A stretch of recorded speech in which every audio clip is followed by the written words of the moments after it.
Spacefarer. What the UFO? I'm speaking with Brett Robinson. He's a media studies professor at the University of Notre Dame. Brett, it's really great to meet you. Thank you for joining us. Hey, Caleb. Good to meet you. Thank you. Thank you. We were just talking offline a little bit about your origin story, and we figured we'd just dive right in, and you can tell us a little bit about what got you thinking about UFOs, and maybe you could talk a little bit about your position at Notre Dame and how you practice your media and academic life. Yeah, so the UFO subject goes back to when I was a kid, and I was in junior high, 6th grade, I guess, and I read Whitley Strieber's Communion and was just totally blown away and fascinated by it and wanted to read everything I could get my hands on with regard to aliens, alien abduction, UFOs. And at the time, this was like late 80s, early 90s, it was still a very fringe, kitsch kind of subject that wasn't taken very seriously.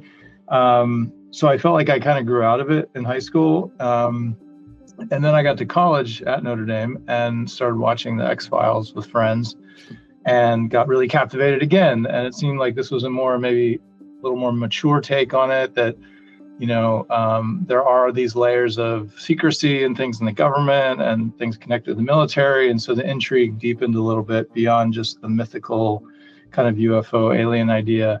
And so I kind of stuck with it. And then had to grow up again and become an adult and have kids and get married and have a job. And so I spent the last 25 years doing media studies and studying Marshall McLuhan and the effect of technology on culture. And a few years ago, after this latent period of UFO interest, I was approached by a friend of mine who does documentary films. And he said, I want to do a film on UFOs and the Catholic Church. What should Catholics believe about this? And I immediately sort of just went back to that place in my imagination of, this is a cool topic. And now I felt like I had new tools to think about it with, especially with regard to media studies and the way in which technologies and the ways we talk about technology form social environments that we occupy.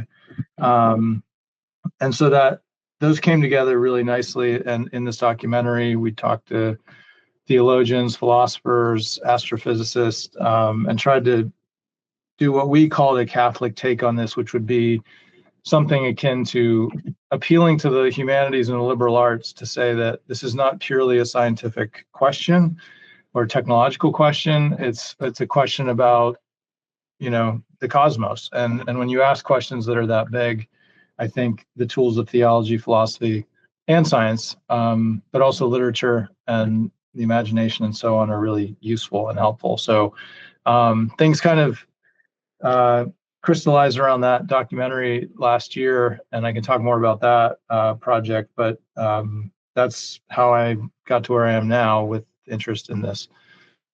Wow, that's a really cool confluence of different threads. I'm curious about the status of the documentary. Did you release it, or is it still in the pipeline? It's on YouTube. It's called Edge of Belief. It's got about, 10,000 views, which is good for us. I mean, we did it on a pretty low budget. It's sponsored by the Institute. So we have a program here called Science and Religion Initiative, which does this kind of work. That is to say, create fruitful dialogue between the disciplines, which I think have been artificially separated in modernity. I have a lot of interest in the pre-modern conceptions of this because of the way in which the disciplines seem to at least play together more nicely than, in fact, they weren't really considered separate at all, right? Philosophically, they were kind of all of the piece. So that actually, a pre-modern view, which sounds like a step back, is more illuminating, in my view, to understand this phenomenon than what the modern kind of paradigm has given us to think with. And when you say modern there, you mean like 1900s and on, or like 18s? Yeah, like post-Enlightenment modernity, where, there is nothing beyond our senses, and, everything can be scientifically proven or not proven, or at least experienced empirically. And that's how we know the known universe, is we observe it and we experiment in it. And That's a modern conception that's falling apart in all sorts of ways. I think the modern project in general is falling apart, and that's probably a bigger discussion. But postmodernists obviously saw this coming and described it, diagnosed it. But now I think there's even maybe a new, not a postmodern, but actually a return to the pre-modern that we need to retrieve in order to better understand this. Interesting. This thread of sort of reincorporating spirituality with harder academic pursuits is kind of coming up a lot for me in these conversations. And I'd be curious, in the process of making that documentary, what kind of new connections did you make? Or did you find anything surprising along the way there that kind of rolled your eyeballs back? Yeah, we intentionally did this series of, I guess, vignettes, or a more mosaic approach to the narrative of the documentary. So instead of telling, beginning, middle, end story, we identified figures who were thinking about this from different angles, and we left it up to the viewer to kind of piece those together, much like you would when looking at a mosaic. So these tiles, obviously individually, don't say anything, but together they form a picture. So we wanted to cultivate that kind of perception in the viewer, to say the answer is not as simple as a scientific explanation or even a theological reflection, but it's these harder and softer disciplines and dialogue that give us a fuller picture. And I would say, I expected, obviously some very concrete, things from the science side, which we had Jonathan Lunine from Cornell, who's an astrophysicist, and he's studying the, maybe an astrobiologist, I should say, but someone who's studying the potential for life on other planets by studying the chemical and makeup of these things, and so that obviously was going to be interesting. We actually opened the film with first images from the Hubble telescope to say, like, we're getting better at observing the known universe in more detail. But then we talked to the philosopher, who says, like, okay, well, what does this mean? And she's a philosopher of religion, so what does this mean for religious belief? If these things exist, does that invalidate revelation? Because surely, if revelation is true, we know all we need to know, even though some of it remains a mystery. But we did not get the memo on aliens and other things. But then Michael Ward, who's at Oxford, who studies C.S. Lewis, was talking about C.S. Lewis's cosmology and the way in which he incorporated his cosmology into stories like Chronicles of Narnia, but also the Space Trilogy, which was the more relevant one for this film. And that one was really, I thought, revealing to me, because sometimes we need, you're an actor, the sort of like creative, imaginative art of storytelling, and in relation to these bigger picture ideas, like what is the cosmos made of, what's it all about, to really start to understand it at a human level. Science can tell us things, philosophy can help us think about these things, but I think the narrative and the imaginative elements that are part of it are really important to understand. And so all of those together gave us, I thought, a fuller picture of things that gave me a new perspective on it. We actually interviewed David Grush, the whistleblower, from 2 years ago, I guess now. Wow. We had a 3-hour interview with him. I felt like we got some new stuff, and probably not things I can talk about on a podcast, but we were, let's say, discouraged from actually including it in the final. Discouraged by Mr. Grush or by other people? Other people. Oh my, oh geez. This is everybody's least favorite part of the conversation, is the shadowy cover up, deep state bullshit, frankly. But staying on the idea of a fuller picture for a minute, this is going to feel maybe like jumping ahead, but we're going to keep our conversation sort of tight today. So let's wade in a little bit to how you think about the fuller picture. I'm very familiar with this being a fraught question.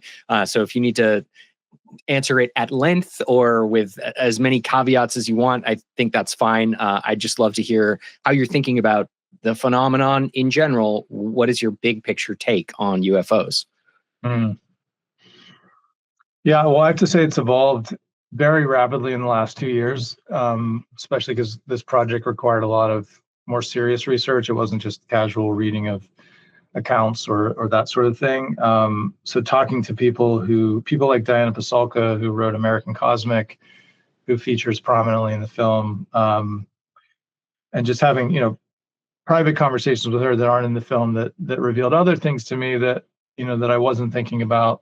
And so the picture, I like this term you're using, a fuller picture. I mean, it keeps expanding in a way, but my mind is, I want to integrate things. I want to kind of put pieces together, and I get uncomfortable when there's a lot of spare parts that don't seem to fit together.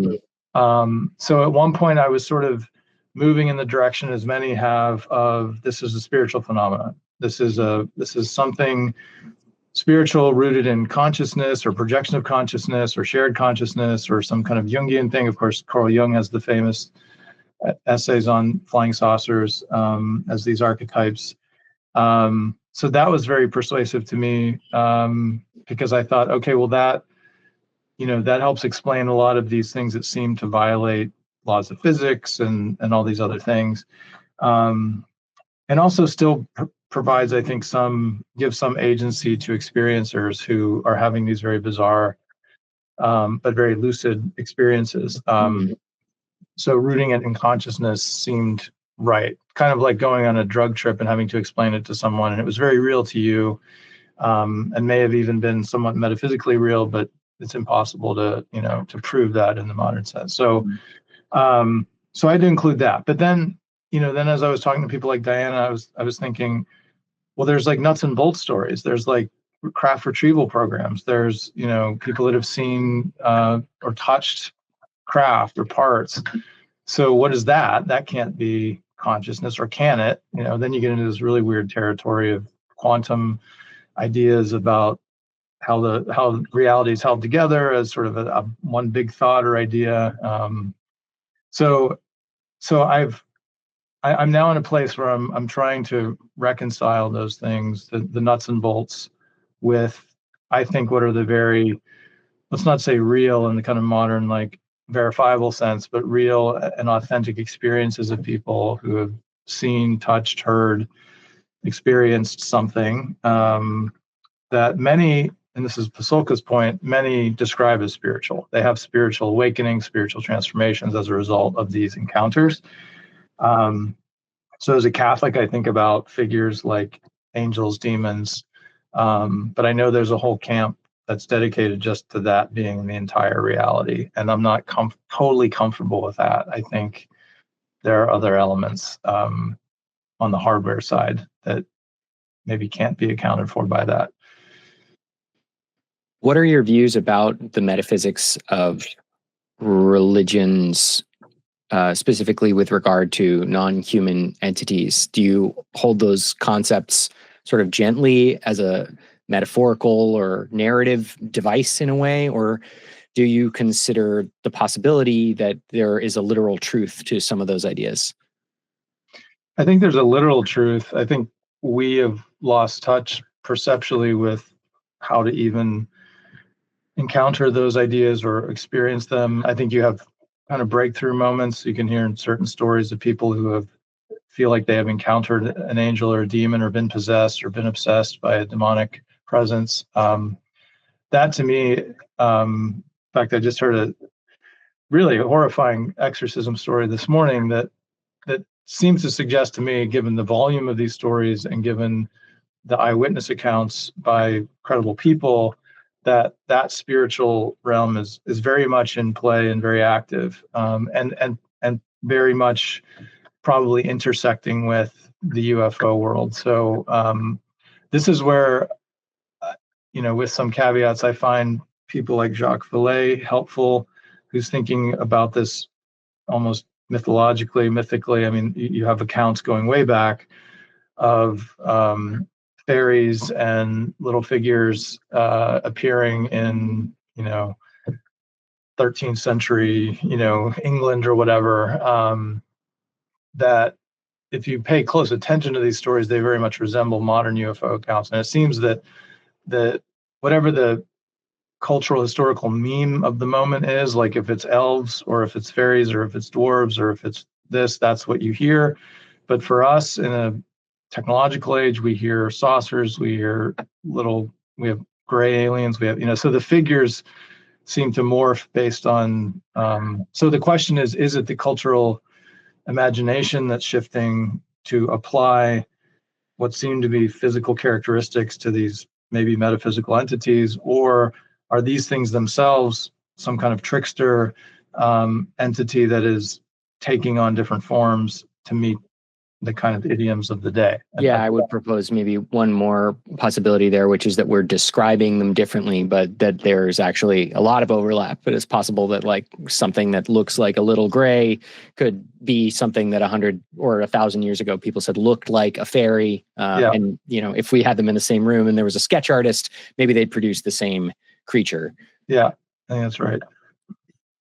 Fascinating, just at the intersection of technology and religion, that we've had reports like this for thousands of years. And if we're finding out, or we're about to find out, that a bunch of this stuff is true in a capital T sense, it's amazing that we've made it this far while not internalizing that. And I was wondering if you have thoughts about that. Yeah, I think this goes back again to like historical epics and the ways in which perception has shifted, pre-modern, modern, and now where we are. I think if you're interviewing somebody in the 9th century, this isn't a bizarre conversation at all. This is like, oh yeah, my cousin saw a demon the other day in the woods or something. And I heard a story yesterday about, I've heard this in multiple places, and this is a different topic, maybe want to get into or not, but the sort of the different narratives that get spun up, and then the competition for narrative control. So like which version of this gets the most airtime or becomes the most valid or fashionable to speak about in public. Because there's some really bizarre ones. Then there's more mainstream ones where it's like, well, it's mostly military, but it might be reverse engineered. And so this story I heard was the targeting of certain individuals with psi abilities, so telekinesis, telepathy, that if this is true, if they're looking for people with these abilities, and that these people have the abilities to contact or have some kind of higher probability of encounter with these entities, which that they often find the most receptive are in like third world countries, places where advanced technology has not warped perception so much that we've lost actually innate kind of human abilities. So I think it's not Hegel, but somebody talks about like a technical hypertrophy of the mind, where you end up with this very technical or technological mode of perception of reality that is actually very stunted because it's so augmented by things. And so you don't pick up on the subtleties of nature and of some of these spiritual things. So I know a lot of the enthusiasts in the UFO community talk about like protocols and doing things, sort of meditative things that put them in a state in which they can receive or perceive these things. And so I think to your question, we just lost that ability. And now I think because of digital, this is where McLuhan and media studies comes in. We have a new perceptual environment that is actually, I don't know, rekindling or retrieving these latent abilities to perceive some of these things. Interesting. Can you say a little more about how it might be helping us do that? Yeah. So I guess if you compare it to like the last 500 years, which was very much print dominated until, of course, the 1900s, we got electricity, but a print mind is one that is very linear in shape, logical, sequential, contained. It was very fitting for the Enlightenment and modernity to render knowledge in print because print forms certain habits of thought. It gives birth to the modern self, that I can have ideas, I can have an inner monologue or dialogue that, whereas before it was very much, a a collective, right? You had the Middle Ages, the pre-Middle Ages. You were experiencing life as a community, as a city, as a whatever. You weren't experiencing it as a modern self or an individual. So yeah, there's certain biases that come with different media, and so the electric world that we're coming out of the 1900s was a fantasy world. It was projecting fantasy. It was movies. It was advertising. It was narrative fantasy, and it was a complete illusion, as we're all waking up to. And you can see that from the highest levels of government, all the sort of lies we were told, to, the entertainment industry. No offense, I know you're an actor, but there's all these like cracks in the facade of these kind of fantasy creation industries. And so now we hit digital, and digital becomes this very like raw and accessible format in which, knowledge is distributed, and the network effect takes hold, where we're connecting to each other and to things much faster and in more interesting ways than we ever could before. So I think digital retrieves a certain, almost ironically, medieval consciousness of the whole, or of how all these connections fit together. Cool vision. That's interesting. I've never heard somebody pitch that. I really like that idea. I'm curious about a few things in this area. One big picture thing I'm curious about is where you think we should be going, like how we should be gearing our questioning apparatus. What are you curious about? What do you think we should be working on figuring out? Yeah, I guess this is where I'm kind of with David Grush. I mean, I think, and I'm not one of these people, but I feel like the scientific community is owed some kind of explanation or access to things that would allow them to get out of the cul-de-sac they're in right now, with regard to physics in particular, which people like Eric Weinstein and others have spoken on this. But the idea that, you get this kind of fashionable idea of string theory, and it's kind of cool and clever, but it doesn't really go anywhere. You can't really do anything with it. And some have posited that this is a distraction or a diversion from the real advances in physics that actually really were taking place in the 60s around some of the gravity experiments, anti-gravity experiments, the Townsend Brown stuff that Jesse Michaels has been covering on his podcast. That, who gets to play with those toys? Like, who gets to experiment with that? And where are we getting that? Did we get that from something else out there? What are these military people talking about with, football-sized field craft underwater that are moving at hundreds of miles an hour? Who gets to observe those? So at least, like, that community deserves some kind of, I don't know, open access to what's going on there. And then, and this is the bridge I can't quite cross yet, as I was describing earlier. I mean, the theological and spiritual and psychological questions around this, where you have to have discernment of spirits, as the Jesuits call it. And so how do I discern the source of this, the motive of this thing that I've encountered, or that I've heard about, or that is this of God? Is this good? Is this evil? Is this something else? That's, to me, where Christians, religious people, even non-religious people, are going to get really confused really fast. I mean, I think the New Age becomes a place where becomes a catch-all for all the things we can't account for in the traditional denominations. And I think that's messy. I think someone, with some, as you said, some of these tools for thinking needs to get in there and sort this in a reasonable way. And the church shouldn't be afraid of wading into this and having the conversation, at least insofar as she knows things about, like Carlos Ayer, this Yale historian, just came out with this great book called They Flew, where he talks about mystics like Joseph of Cupertino and Teresa of Avila, who, I mean, by historical accounts, he's writing this as an historian, they were levitating, they were having experiences that today might be called abduction experiences or encounter experiences with angels and so on. So let's get him in the conversation. Like, we have a historical record of this. So, how does that compare to what's happening now? How did they discern back then what was going on. So all those things, I think, yeah, and bridging those two worlds is really difficult, obviously. Actually, I'm working on a grant right now on artificial intelligence where we're trying to bridge those two worlds, where we are bringing theologians and philosophers together with developers to say, like, how do we build, is it even possible to build AI machines that have some kind of sense of the soul or sense of value, virtue, human dignity, and aren't just these kind of control systems? Are you talking about just ethical frameworks there? Or are you talking about like the spiritual spark?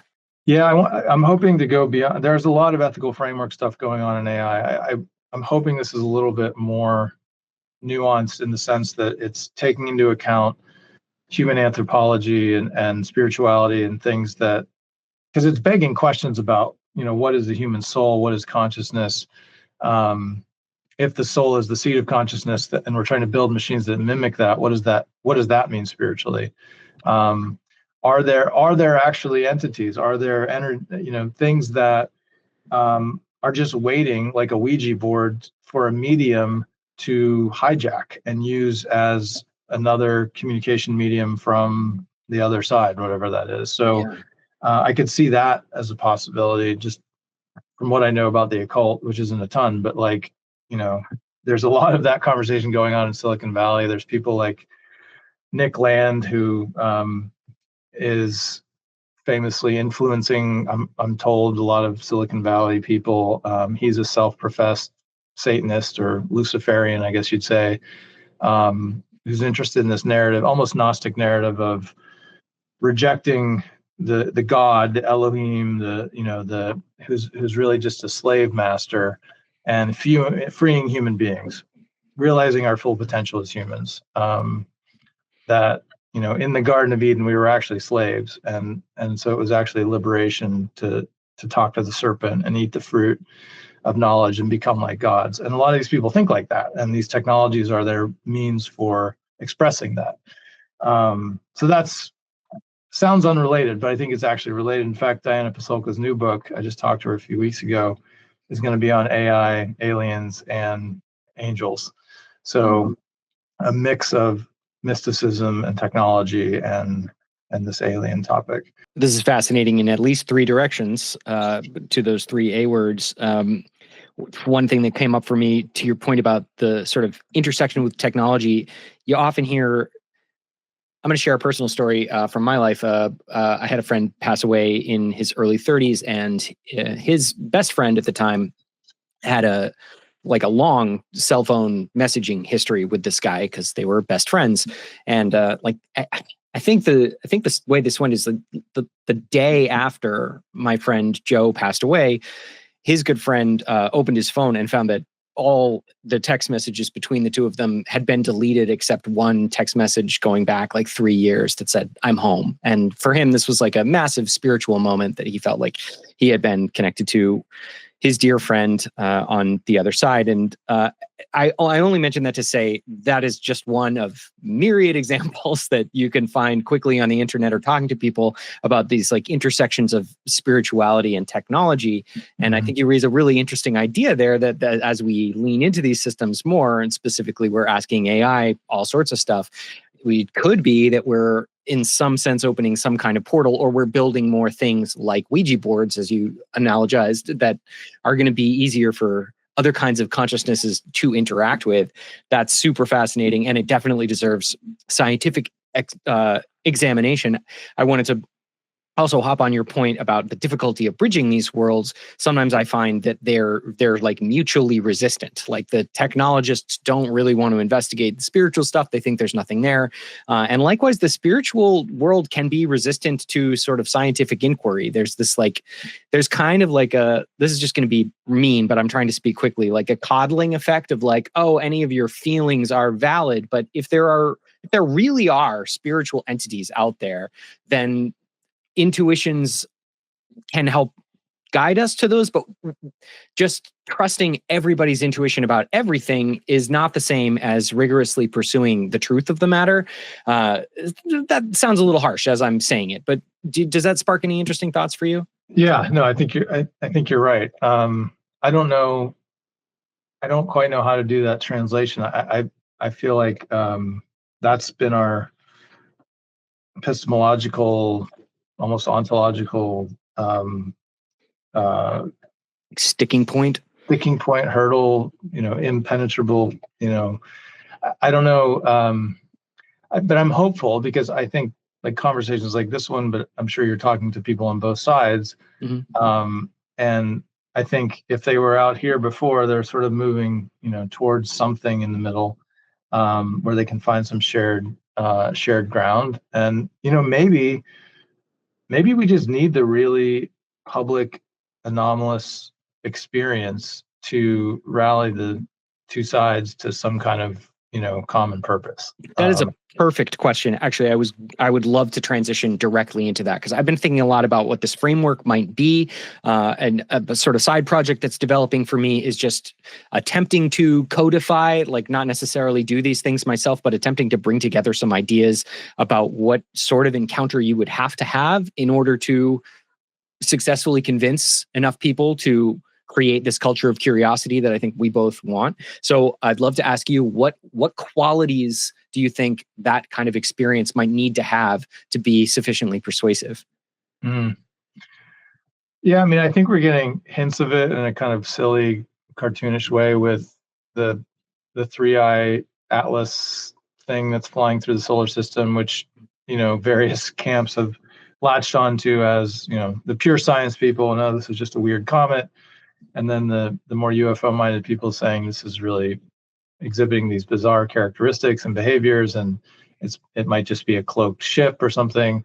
Then, of course, you had the New Jersey drone incident where it was like, okay, what is this? Is this purely a military action incursion? Seems like these things aren't behaving for our authorities to even control. And so is that enough to say it's outside the Overton window or whatever they say? But it clearly hasn't been enough. These congressional hearings feel a little bit like they could be, but then you start to get skeptical because there's a lot of tease that goes on and not a lot of, or I guess a lot of light and not a lot of heat or whatever they say. And so it always goes back to the skiff and who's in the skiff and what do they find out? We'll never know because we're not allowed in the skiff. So we keep hitting these little, make a little progress and we, 2 steps back or something. I actually think one thing that's been making the rounds that might have more purchase is Peter Thiel's fascination with the Antichrist at the moment. So he's been giving these lectures. I saw the second time he gave it, which was in Washington, D.C. He's now done it several times. He's doing a 4-part version of it in San Francisco and the Bay Area for most of the tech world. But yeah, he's convinced that, we're in an era in which the rise of an Antichrist is possible, and he even famously said recently that whoever ends up regulating AI will essentially usher in the Antichrist because you're going to have this global social kind of control system that would be the perfect tool for a figure like that. The Antichrist, of course, being a figure that is prefigured, much like the Christ was. So if you read the Old Testament, of course, you get figures like Moses and Joseph and these others who are prefigurements of Christ. And then after Christ, you have prefigurements of the Antichrist, people like Nero and Hitler and so on. And so he seems to think we're in a moment where the conditions are ripe for something like this. Okay, so here's a tech billionaire who founds PayPal, invests in Facebook, owns Palantir, et cetera, who's talking about the Antichrist. So I'm not putting a lot of stock in what Peter Thiel is saying for a variety of reasons. I mean, it's certainly provocative, but is this the opening we need to have the conversation about, if someone that deeply entrenched in the tech world is taking this idea, the spiritual kind of eschatological idea that seriously, is it time to get more adults in the room and have that conversation? Maybe that's one way. But I don't know as a kid, like I would study these, I guess they'd be like Catholic versions of encounter stories, whether it was like Fatima, which is a famous one where Our Lady appeared to three children. But I remember there was one in Spain called, I think in Garabandal, where there was supposed to be something from heaven or something that was a rock or something that was supposed to land, and it was going to like change civilization. And I was like convinced this was going to happen, and it was in the lore of sort of Catholic mysticism. I don't know if that date has come and gone or if it's still maybe going to happen, but yeah, I wonder if it's something, if it has to be something like that, that sounds like it's out of almost like a sci-fi novel where you have this anomalous thing that everybody can see. I mean, Fatima is actually a good example because you had, I think, almost 100,000 people see the sun spinning and coming towards the earth, and journalists were there, and I mean, plenty of eyewitnesses for that story to persist.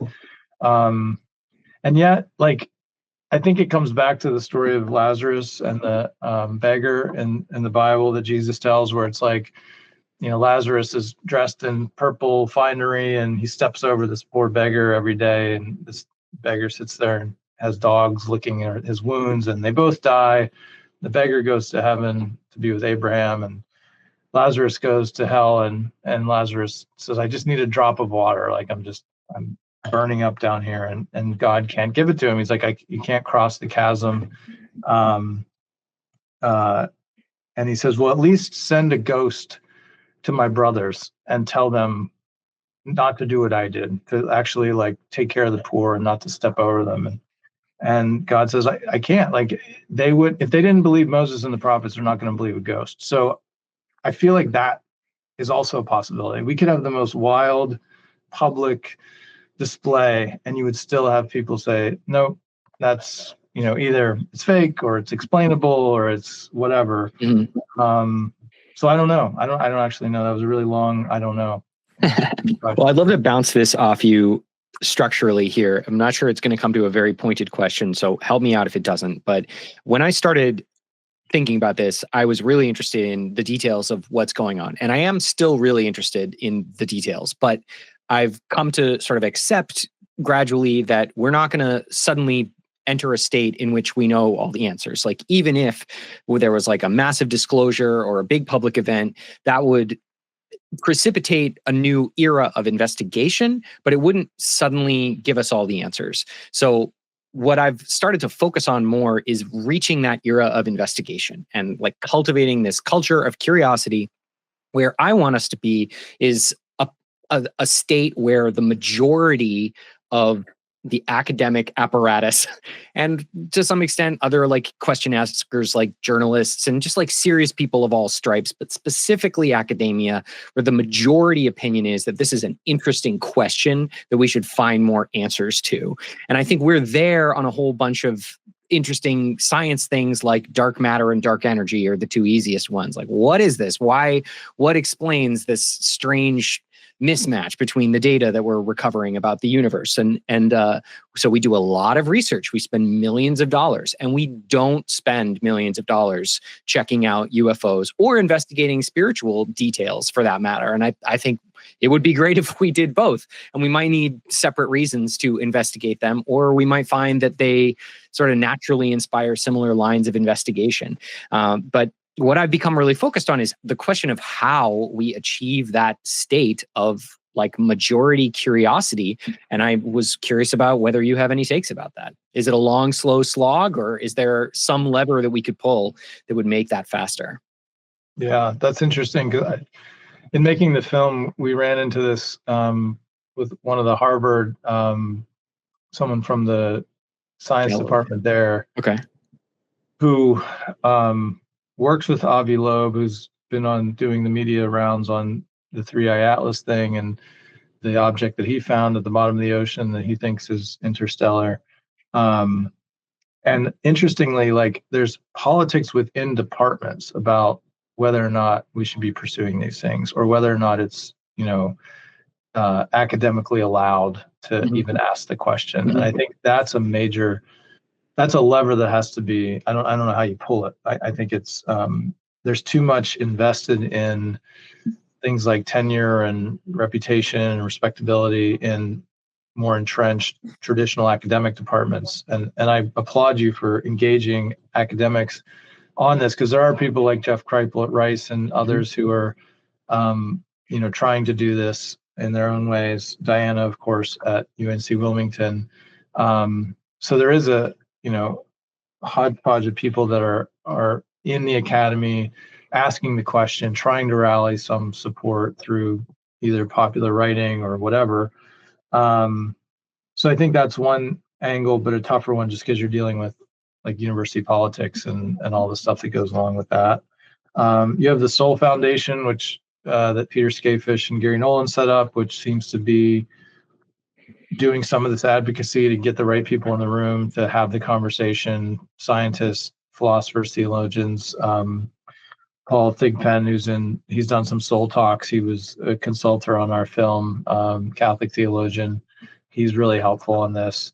I think, though, with religious people, the more that I talk to, I think they think it's like a settled matter. It's like, it doesn't matter if we find something new because it still fits within the capaciousness of God's creativity and creation.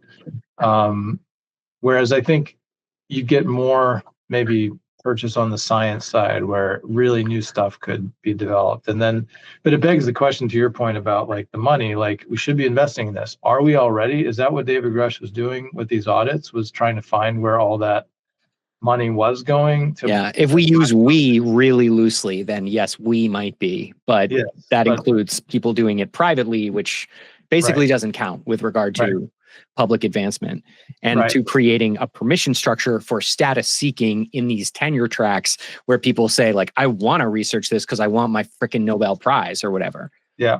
Well, do you know, if you haven't talked to him already, Jim Madden at Benedictine in Kansas? No. He's a philosopher.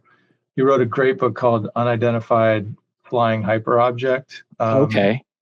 And he's really good on this stuff as a philosopher. And he's not pulling any punch. He's teaching a class on it. He's writing about it at a pretty traditional Catholic university. So I think that's a sign that, the permissions are being granted, at least in small ways. It does feel like there's a groundswell. It's frustratingly slow. Is that intersecting at all with your academic work? Like, do you get to teach any of this stuff in class? Yeah, so I did a class last year called Surviving the Digital Apocalypse, where we did read American Cosmic, and we did a whole section on aliens and UFOs. I'm retooling it for the spring. I'm calling it the Antichrist and the Algorithm. Nice. Per my previous story about Peter Thiel. But yeah, using again that as a little bit of a provocative hook for students to say, who wants to talk about like technology and religion? Like what in the world are these things doing, being bedfellows? And just use contemporary examples like the ones we've been talking about, but this goes way back. This would have been a much more common conversation prior to the artificial division of all the disciplines into their little specialized, nooks. Do you think, this is just one more fun question before we bring this in for a landing. Do you think that over thousands of years of weird encounters, the lack of interest in demonstrating proof, sort of going to your Lazarus story, implies anything about the agenda or nature of either spiritual entities or potentially alien visitors? You mean you're asking if I think there's a reason behind the perpetual mystery? Yes. Like if they've got so much agency and ability, it would stand to reason that it would not be difficult for them to demonstrate their existence definitively if they wanted to. But we're now thousands of years deep into them electing not to do that. And I'm using them very loosely here because we could be talking about dozens of different kinds of beings, who knows? And that only makes it weirder. If there are many, many kinds of beings and they're all being really cagey, you got to wonder why. And I just thought it might be fun to ask if you have any personal theories about what might motivate such sneakiness.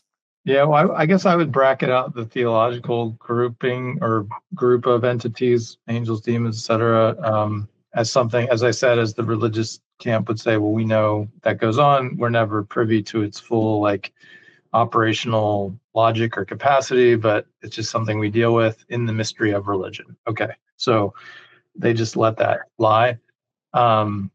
If there's, you know, biological NHI that aren't, purely spiritual beings. I don't know. Part of me thinks that maybe Jacques Vallée is right, that there's, that it's part of some control system, that, and I think he uses that word in a kind of cryptic way, that he might be referring to religion as its own control system, but that if you were like puppeting this universe or creating this simulation or whatever these things are capable of, you probably wouldn't want to show yourself. And also, I mean, that would kind of give up the whole show, and then it's over. And so your position of power, if they do indeed have some kind of control, would be to remain hidden, and not to reveal themselves. Which I hate to make those sound like mutually exclusive categories, because I think if that's true, then what we're really talking about is the demonic. I think we're talking about the fallen angels that are essentially really pissed off that they've been cut out of heaven and have been given. And this is actually, we had dinner with Jacques Vallée, and maybe I'll just end on this story. We didn't get to film him, but we had dinner with him and his wife, and we spent most of the night talking about, and I was warned about this by Diana Pasulka, but we spent most of the night talking about Satan. And he was fascinated with this phrase in scripture that Satan is the prince of this world. And he kept saying, why would God make Satan the prince of this world? Like, why would he give him that elevated status, right? And so that gets back into, the accounts of Satan falling like lightning from heaven and being given dominion over this world, the principalities and powers of the air, etc. So is this some kind of demonic, control system that manipulates our perception by using stand-ins like flying things or figures or grays or whatever the alien du jour is, and that is that's one thing, and in that case, that will not be revealed and cannot be revealed until the second coming, in which everything gets exposed. And of course, the apocalypse means revelation or revealing. It doesn't mean, everyone uses that term so negatively, like the apocalypse, everything's blowing up and dying. And it's actually a lifting of the veil. So we'll know then, and then I'll get back on the show and answer the question. But until then, potentially PSYOP from Satan.